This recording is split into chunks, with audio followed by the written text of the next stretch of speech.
The book that you have before you is Derech Hashem. We're not doing Derech Hashem. Okay? But what we are doing is an essay at the back of Derech Hashem. An essay at the back of Derech Hashem. What is Derech Hashem? Derech Hashem is translated as the way of God. It was written by somebody named Rabbi Moshe Chaim Luzzatto, who we generally refer to by the acronym of Ramchal. Very good, Ramchal. Ramchal was a great Torah scholar who lived in the Middle Ages in Italy, in Padua, before he moved to Amsterdam. And he was a child prodigy. At a very young age, he demonstrated excellence in Torah learning in what we called Nigla, the revealed aspects of the Torah. And it didn't take very long before he started penetrating the hidden, mystical teachings of the Torah, and he became a Kabbalist at quite a young age. When his renown spread, in order to, according to one version, flee from the recognition, he left Italy and moved to Amsterdam. And he was a gem cutter by day and a miner of precious stones of spirituality by night, until his fame again grew. And according to one version, he fled again the fame and the glory and moved to the land of Israel, where unfortunately he wasn't here for even more than a year, I believe, until he died. And he died at the age of 39. In those 39 years, he became a tremendous Torah scholar, like I said, in both the revealed aspects of the Torah, that's the Nigla, and also in the Nister, the Kabbalistic teachings of the Torah. He wrote many, many works. I don't know how many, but many books. Unfortunately, most of them were lost. A few remain. The Derech Hashem is one. Mesilas Yesharim is another. Das Tvunos is another. And, according to tradition, the Ramchal was actually a reincarnation of Rabbi Akiva. And the Ramchal is actually buried in Tiberias, the ancient Jewish cemetery on the hill overlooking the Kinneret in Tiberias, next to Rabbi Akiva. And Rabbi Akiva, as you know, started learning at the age of 40, where he became, of course, one of the greatest masters of Torah of all times. But there were those first 40 years of his life which he did not rectify. He was not a Torah scholar, and he wasn't particularly righteous during those years. So according to tradition, he was reincarnated into the Ramchal, which is why the Ramchal had such great success in Torah learning, because he had a head start being a reincarnated soul of Rabbi Akiva. And once those 39 years were rectified, he passed away. And bringing full circle Rabbi Akiva's long life of 120. Rabbi Akiva lived to the age of 120. And they're buried side by side, according to tradition, for this reason, in Tiberias. In any case, he wrote in a way which was unique for his time. He did not write as many authors did, which was very in a Talmudic style, which would be more like a stream of consciousness, but rather he wrote in a very organized, rational way. And one of the probably the main work that we find that here is in Derech Hashem. In Derech Hashem, he puts forth the basic beliefs of Judaism. And what we started at the end of last term was not the Derech Hashem, but an essay that he wrote, which was printed at the back of Derech Hashem, the Way of God, which is like a summary of many of those major ideas of Judaism, which he covers in more depth in the actual book of Derech Hashem itself. So that's why you can turn, if you have this version of the book, to page 181. Actually, I believe we're actually at 180. And if you have the English version, then you want to look at the back of the book for the essay on fundamentals, and you want to find the essay on providence. Just a quick review, I suppose, of some of what we've seen so far. The first part of the essay is about God, and we spend a good 2 or 3 days going in a lot of detail about that. I don't want to go into any of these points too much in depth because we've done it before. It's on camera, and it's also been memorized by all of the people who were here who did it. But the basic idea is that, at least the way that I presented it, was that a rational basis for the belief in God is that nothing comes from nothing. And if there is something, then it came from something. That means that anything that exists points to a creator. The existence of that object points to some fashioner. A table points to the carpenter, a watch to the watchmaker. Anything that exists in the physical finite world doesn't come into being independently, spontaneously of its own. Rather, it was fashioned, brought into being by something. That something itself is therefore a creator vis-a-vis the creation, or a fashioner vis-a-vis the thing that was fashioned. That creator or that fashioner can simultaneously also be a creation, or something that was fashioned by its creator or by its fashioner. So that something can be therefore simultaneously a creator and a fashioner, and also something that is created or fashioned. At some point, you've got to rationally come to the conclusion that there is only one thing that brought everything into being, but that thing itself was not brought into being. If it had brought into being, then it would be the creation of its creator, and its creator would therefore be the creator with a capital C. Now, that led us to the idea that that this one creator of everything is infinite. Why is it infinite? Because by definition, it is non-finite. The creator created space. Time is a function of space. So this creator is by definition outside of space and time, and therefore infinite. Okay? There can only be one infinite being, even though we can conceive of there being an infinite number of parallel infinities, like parallel lines, where each line represents an infinity. But in that case, we posited that each infinity, represented by, let's say, a single line, is really only a relative infinity. It's only relatively infinite. It's not absolutely infinite. Absolute infinity would include all of those infinite lines which exist on a parallel plane and on every possible intersecting parallel plane, which would include within it, therefore, all possible relative infinities.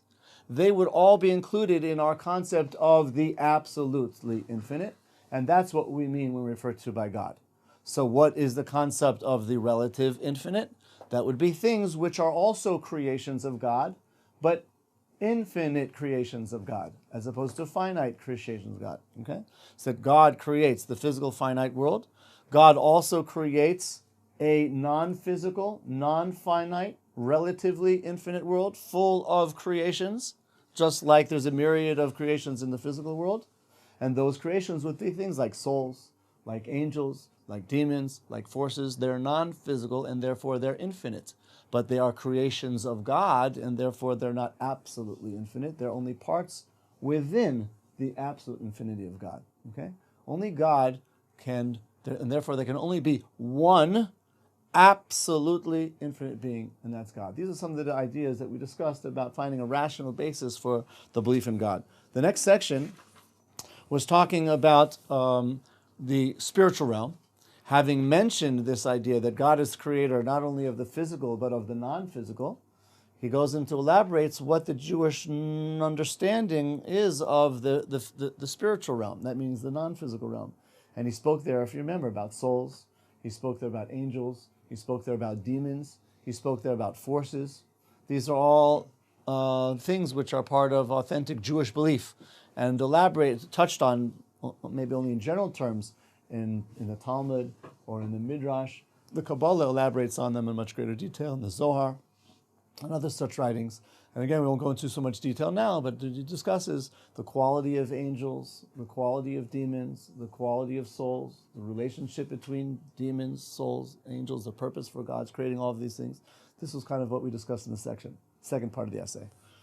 The third part of the essay was about Torah and mitzvahs, which is being that human beings are creations which inhabit both the physical and the spiritual. The physical, the body being the physical, the soul being part of the spiritual. The role of Torah in mitzvot, he says, is in order to make a connection between those two spheres of the physical and the spiritual. So human beings have physical bodies and they have spiritual souls. Yeah, those two components, body, soul, are connected into one.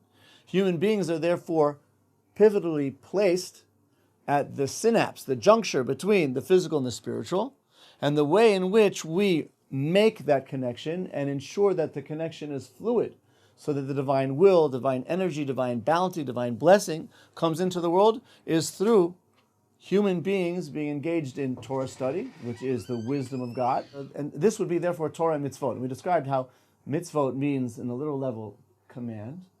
Tzivui is a command. Mitzvah is a tzivui.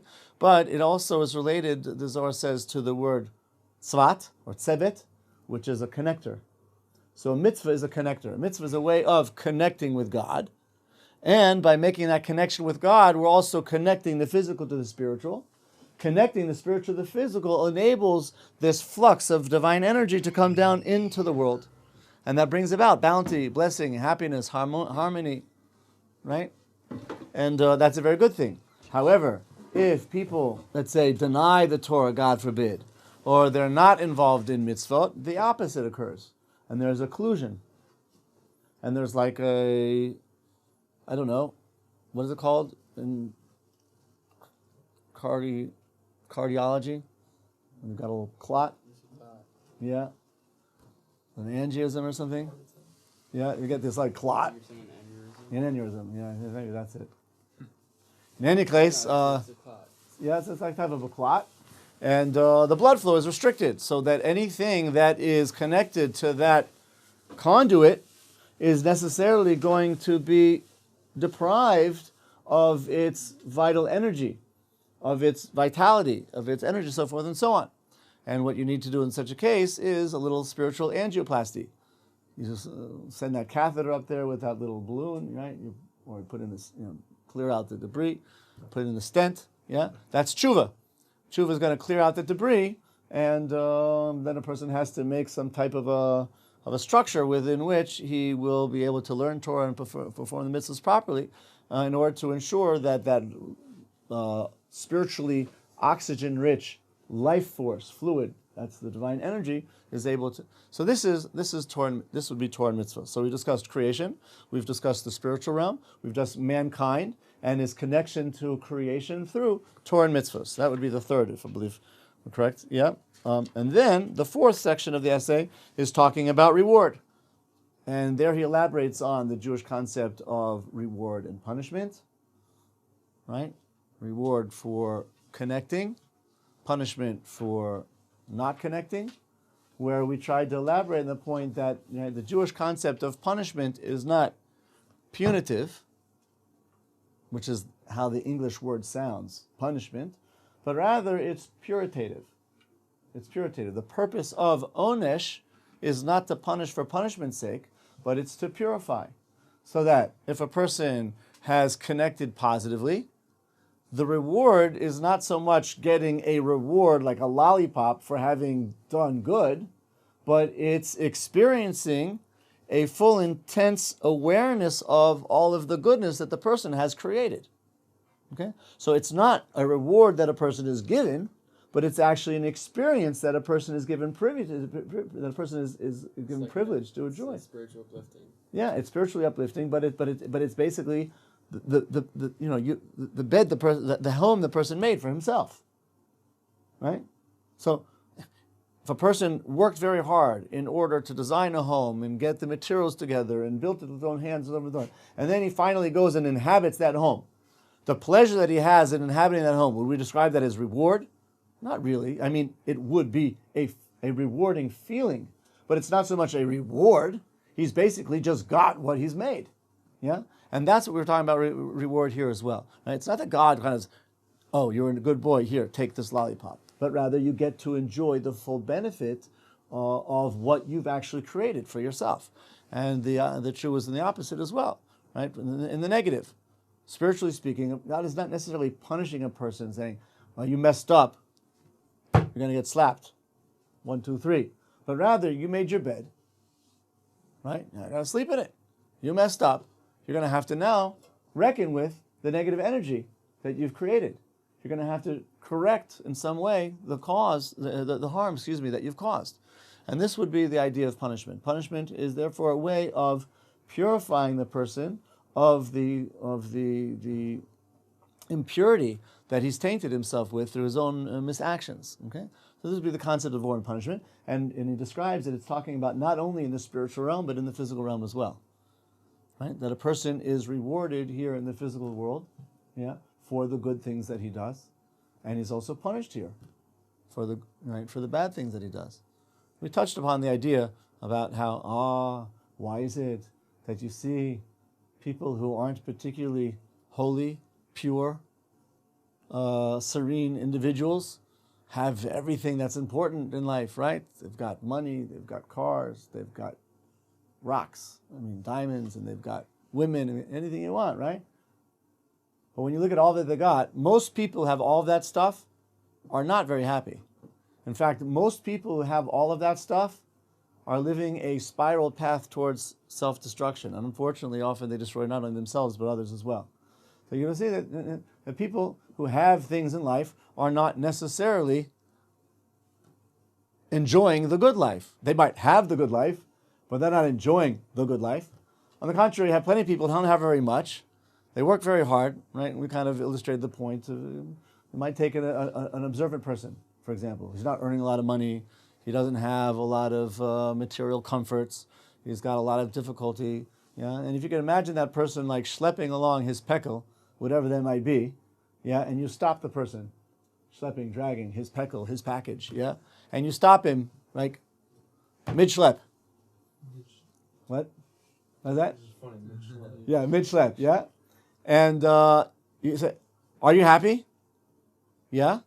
So he's schwitzing, he's sweating, he's under the gun, he's under pressure. But if he stops and thinks for a minute, are you fulfilled? More often than not, he would say, yeah. What do you mean? What are you schlepping? I don't mean like talking necessarily a person like literally schlepping something. But I mean, his whole life is a big schlep. It's not easy.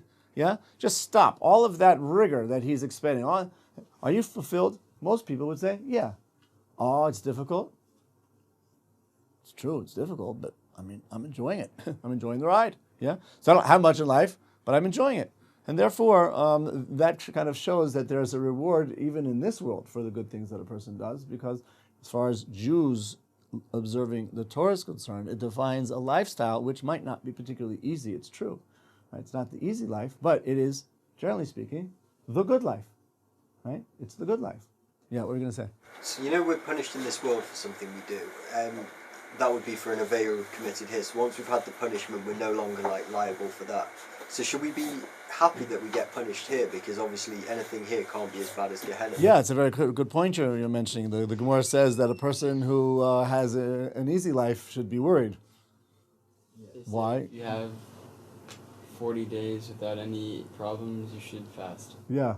Yes, it's a sign that God is giving it could be a sign that God is giving a person all of his reward in this world in order to save up the reward for his misdeeds in the world to come. And we do say that, generally speaking, this is something we elaborated on actually last time, that the general rule of thumb is that righteous people are rewarded for their good deeds in the world to come, but since everybody has some misdeed, they have to reckon with them here.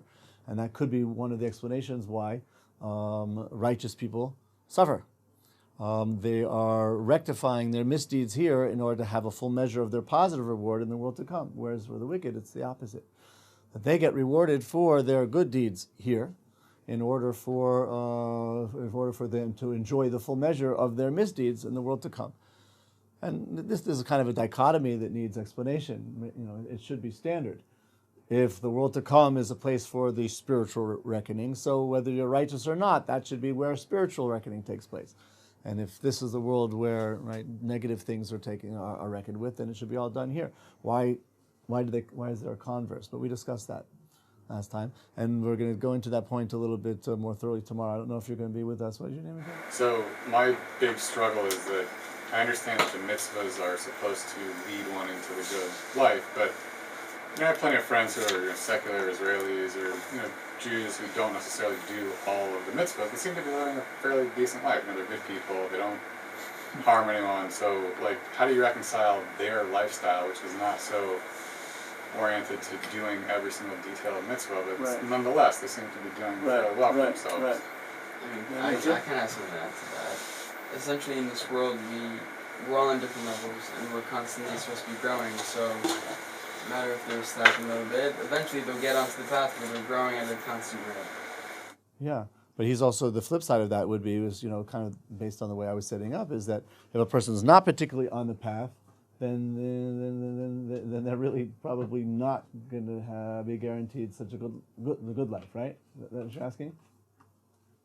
And yet you see these people who are not, particularly, and it seems to be pretty good, right? Yeah, but Yeah. it's not like they're bad people. Right, They're right, just yeah. not Torah observant. So if I understand you correctly, maybe I misunderstand you, but if I understand you correctly, I was describing, to illustrate the point, two extremes. Very righteous people who have a few transgressions that may have to rectify that here. Or people who are pretty much in the red. And they're given a reward in the material world, which ultimately isn't such a reward. But you have people who are in the middle ground, a full gamut spectrum of people who are kind of basically mediocre. They're kind of mediocre, really. Not bad, they're not so great, and so the lives are like not so great, but not so bad. And God is the true judge of how to reckon all of these things. But ultimately, a person who could be living a more spiritual life and is not, even though he might be having a decent run of it here, according to the Jewish belief, is going to regret not having taken full advantage of the opportunity he had here. So he could be having a good go of it, but afterwards he's going to look back and say, well, life wasn't that bad. I thought it was pretty good, but I didn't realize how much I was missing out on. And then when a person realizes that, often it's too late, unless he has to be reincarnated, something like that. So that would probably describe what's going to happen to most of us. Most of us are somewhere in the middle, and each person, is pursuing his own spiritual journey. Each one's got his own kind of challenges and opportunities, and we probably more often than not fall short of the mark, and we don't really fulfill our potential. And to the extent to which that's true, at some point we're going to look back and say, in truth, I could have done a better job. I could have done a better job. And now I have to reckon with the fact that I didn't. That's going to be a purely, personal, individual thing. And there's no way of pointing fingers and saying, who this and that, why that, and here, there, and this, that, and the other. Yeah. Does God have any precautionary measures that if we come back in the next life, we don't screw up everything we did in the previous 5 lives? Or Yeah, that's an interesting point. There's going to be a section here, I believe, on reincarnation. So I think we'd actually just discuss it a bit. This would be an appropriate point to answer your question then, which is that the Jewish notion of reincarnation is that there are a certain number of souls. Let's say 600,000 souls. And when I say 600,000 souls, we're talking about a soul that has a male and female component. So the Kabbalist understanding is you don't have male souls and female souls, but rather you have a soul. And that soul has a male-female component.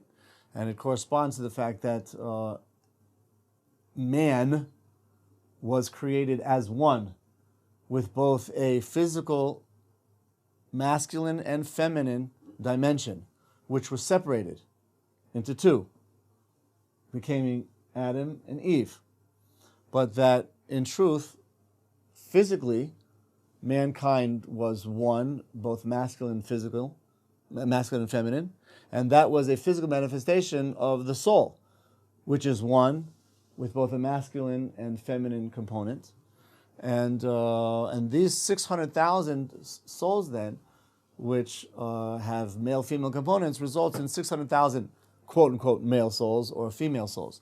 And these correspond to the souls, the number of people that were at Sinai at the time the Jewish people received the Torah. So that there are 600,000 what we call root souls. And these souls are splintered into what we call like splinter souls. So you can actually ultimately have many, many splinter souls associated with one root soul, which would explain why in any generation you might have many more than 600,000, let's say, men or 600,000 women.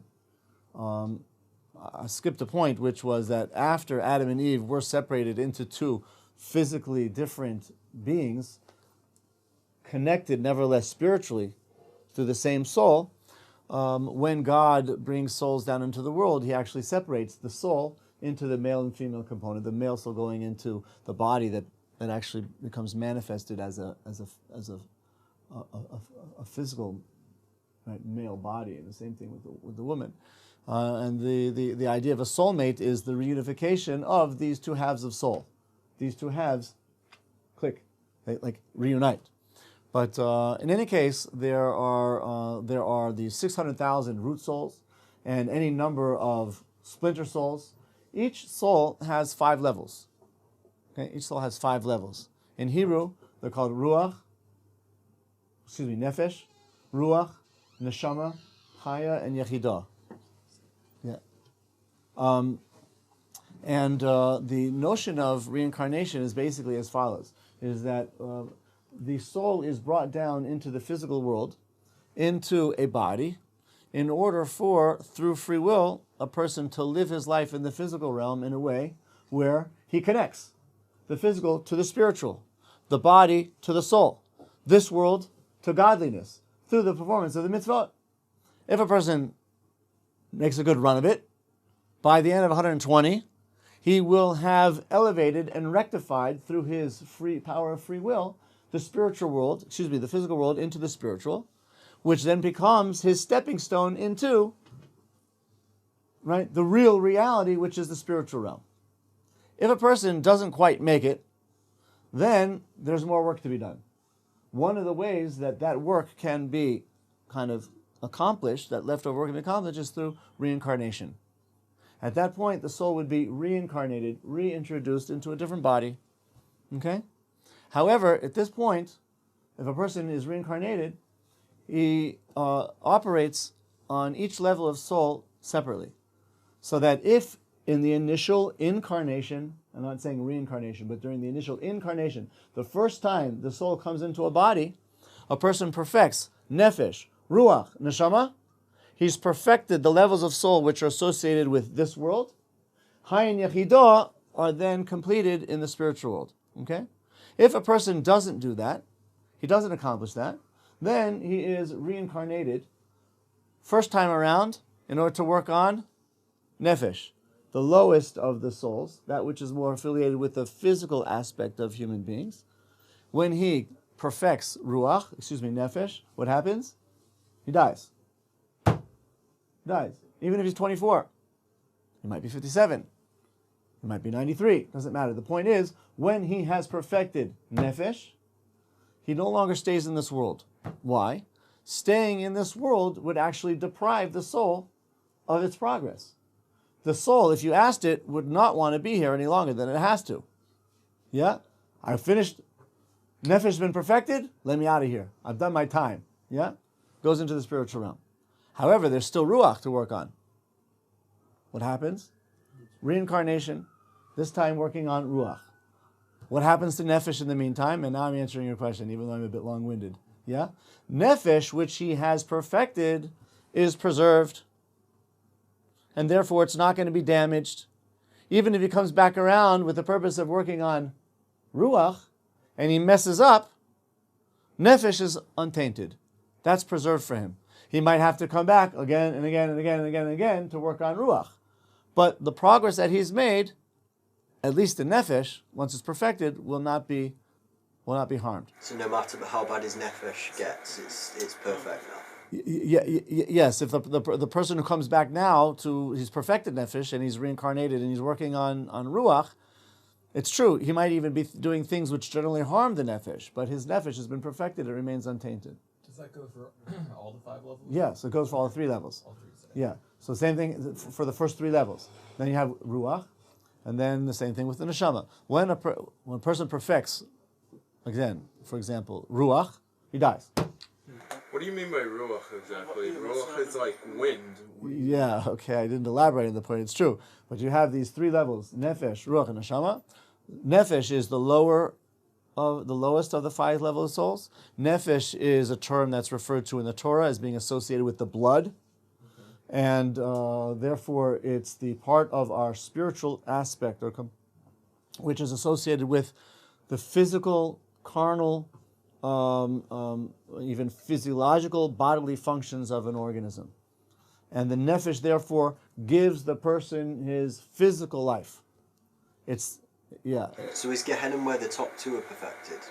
No, Gehenna is something else. The truth is, the next section is the Gan Eden and Gehenna. So hold that for a minute. Yeah, but that would be Ruach. Generally speaking, there's a lot to say about this. I'm just giving you like on the edge of the But the next level would be Ruach. You said Ruach is wind, yes, or it's sometimes translated as spirit. Spirit, and it's the level of soul which is associated with our ability to emote, to have emotions, or to speak. Okay, so it's a higher level than nefesh.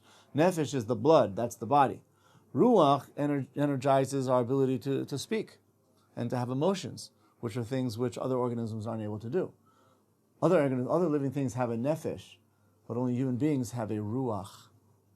And above ruach, you have neshama. Neshama is breath. That's the breath of life coming from God.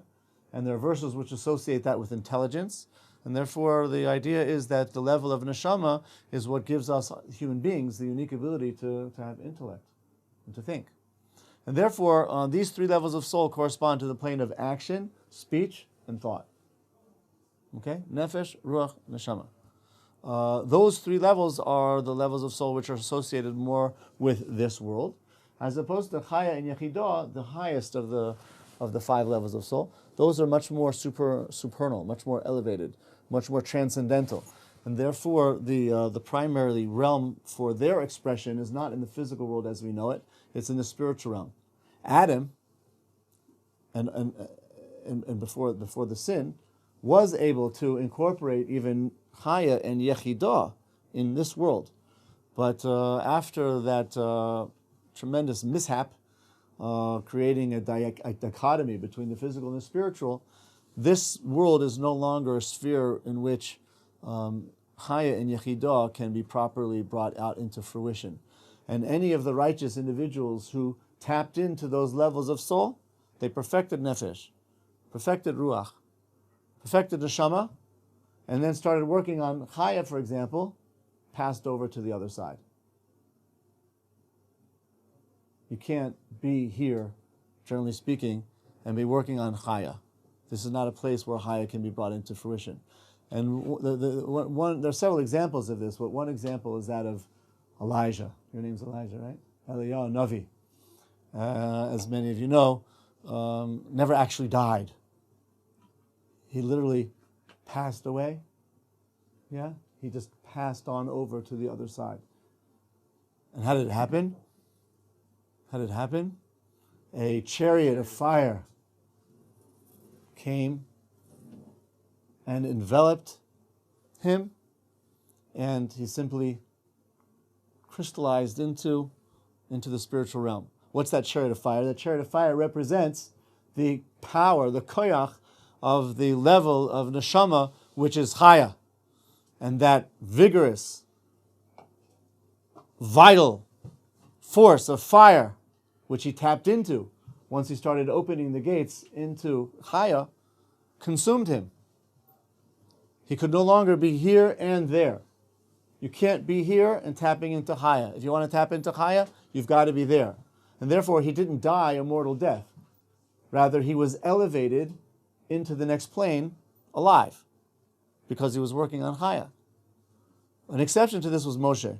Moshe Rabbeinu was able to maintain the level of chaya, ba'olam hazeh, in this world, without being consumed.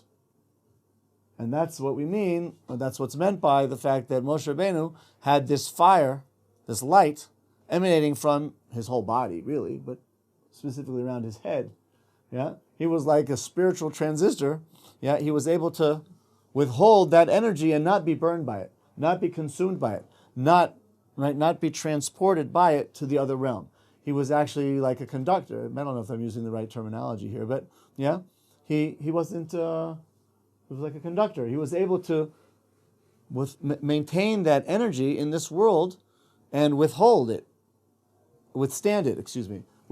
so that he was not consumed by it, but actually he became a glow by it, and people could actually see that glow emanating from him.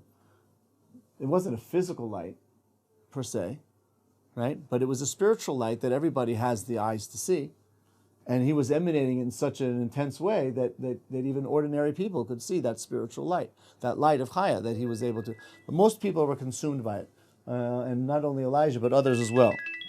And that's why Eliyahu, for example, his body became so purified through its connection to Chaya that it took upon a quality, a dimension of eternal life. That's what Chaya is, life. And that's why he did not die, right? But rather his body became infused with life. And that life is the life which is imparted by the eternal light coming from God. And that's what happened to Eliyahu. So that his body was actually spiritualized. It didn't decompose. It was spiritualized. And what happened to him is what is similar to what will happen to all of us who are resurrected at the time of resurrection. After the levels of nefesh, ruach, and neshama have been perfected, after Chai and Yechidah are brought into fulfillment and fruition in the spiritual realm, all five will be introduced into the resurrected body, and those bodies are going to come out of the grave aglow in a world which is much different than the world the way we know it. The world to come is going to be a spiritualized world. It's going to be a physical world, but it's going to be spiritualized. Yeah, this would perhaps be a way of connecting to the next section, which is Gan Eden and Gehinnom. But in a nutshell, until the time of resurrection occurs, you have Gan Eden and Gehinnom, which is a spiritual realm, which are parts of a spiritual realm that enables the soul to continue its path towards perfection after it leaves this world and before the world of resurrection. So that once a person perfects nefesh, ruach, and neshama, and then stays in the spiritual realm, the soul has to be on the one hand preserved and also be promoted, so that ultimately it will be prepared for the period of resurrection. That's what's going to happen in Gan Eden. But there's also Gehinnom. Gehinnom is in order to purify the soul so that the person will also merit ultimately progression and resurrection. Right? That's Gehinnom. It's not punishment per se, therefore, like I mentioned earlier, rather it's a purification. It's a process of purification. And we described that there is Gan Eden, Gehinnom. Each has an upper and lower realm. Each realm, upper and lower, has 7 compartments or departments. And what happens is the soul progresses one by one, either from lower Gehinnom to higher Gehinnom, or from higher Gehinnom to lower Gan Eden, and lower Gan Eden to higher Gan Eden. The soul progresses over time for many different reasons. There's mobility there. But the whole purpose ultimately is to get those souls ready for the period of resurrection, being reintroduced into the world, into the state that Adam and Eve were created here, pick up where they left off, and bring the world all to its ultimate perfection. Okay? So today has been kind of a summary of, the first 5 or 6 parts of the essay that we've done until now. Well, we'll continue tomorrow with the new material. That'll be in Providence, the section on Providence. So let me break here officially. If anybody has to go to get ready for the next class, do so. And I'll stay for questions and comments too. All right, great. So I hope you enjoyed, and we'll see you tomorrow. B'ezrat Hashem.